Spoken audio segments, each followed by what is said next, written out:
দিগো সারিগে গানো সারিগে মহলে কেবেন দিয়ে দিব।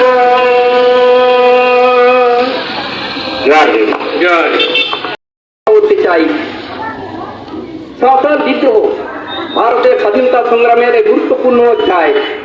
দেশের জমিদার মহাজন ও ইংরেজ সরকারের সীমাহীন শোষণ বঞ্চনা অত্যাচারের বিরুদ্ধে সাঁওতালরা মহাবিদ্রোহ ঘোষণা করেছিল। সেটাই সাঁওতাল হুল। সেই সব বীর যোদ্ধাদের অতুলনীয় দেশপ্রেম, স্বাধীনতার আকাঙ্ক্ষা ও আত্মত্যাগ অন্যান্য রাজ্যের মানুষের মধ্যে ব্যাপক প্রভাব ফেলেছিল। বলা যায় এই সাঁওতাল বিদ্রোহ পরবর্তীকালে দেশের স্বাধীনতা সংগ্রামীদের উৎসাহ ও প্রেরণা জুগিয়েছিল।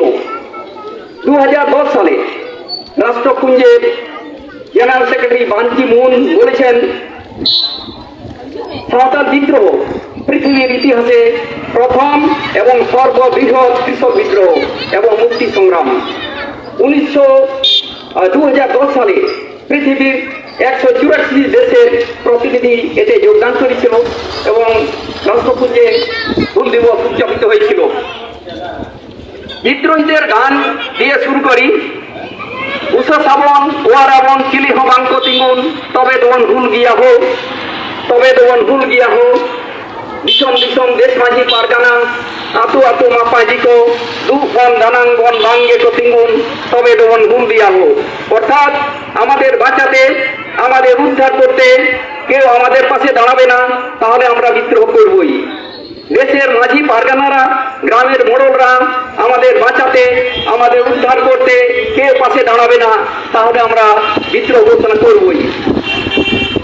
স্যার উইলিয়াম হান্টারের নাম সৌরে বেঙ্গল থেকে জানা যায়, জমির খাজনার জন্য কিংবা অসুখ হলে, বিয়ে ও শ্রাদ্ধের সময়, অভাবের সময় লোকেরা মহাজনের কাছ থেকে কর্জ নিত।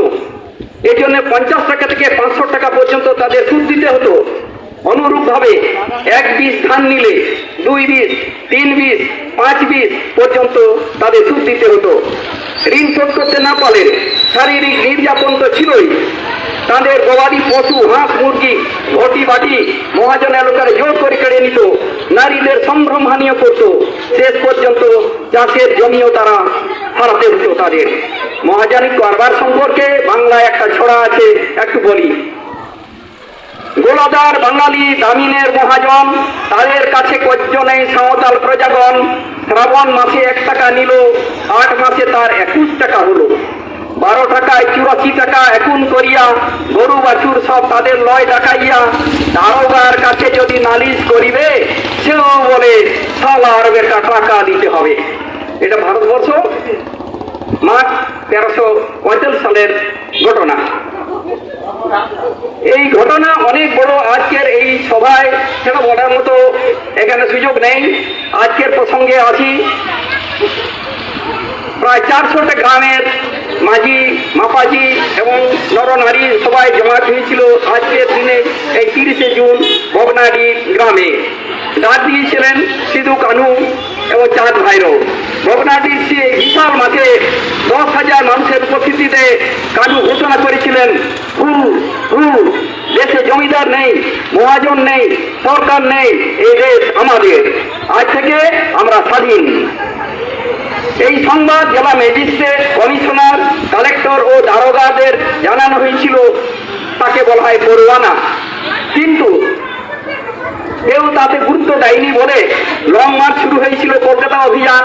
কিন্তু হঠাৎই 7 জুলাই পাঁচকাঠিয়া গ্রামে দিঘি থানার অত্যাচারী দারোগা মহাশালাল দত্ত ও কয়েকজন মহাজন হোসেন বিদ্রোহীদের বচসা শুরু হলে উত্তেজিত জনতা তাদের হত্যা করে।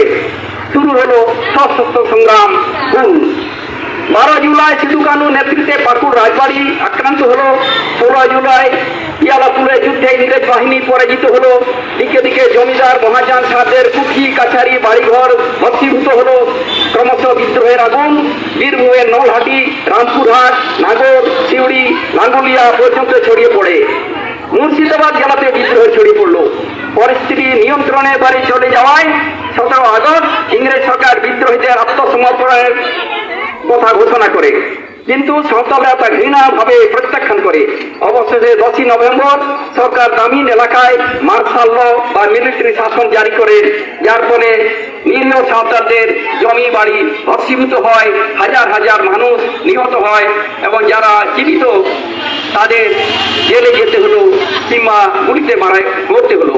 19 আগস্ট ভাগলপুরের ঝাঁসিয়াতে মুনিয়া মাঝির বিশ্বাসঘাতকতায় বিদ্রোহের নায়ক সিধু ধরা পড়েন এবং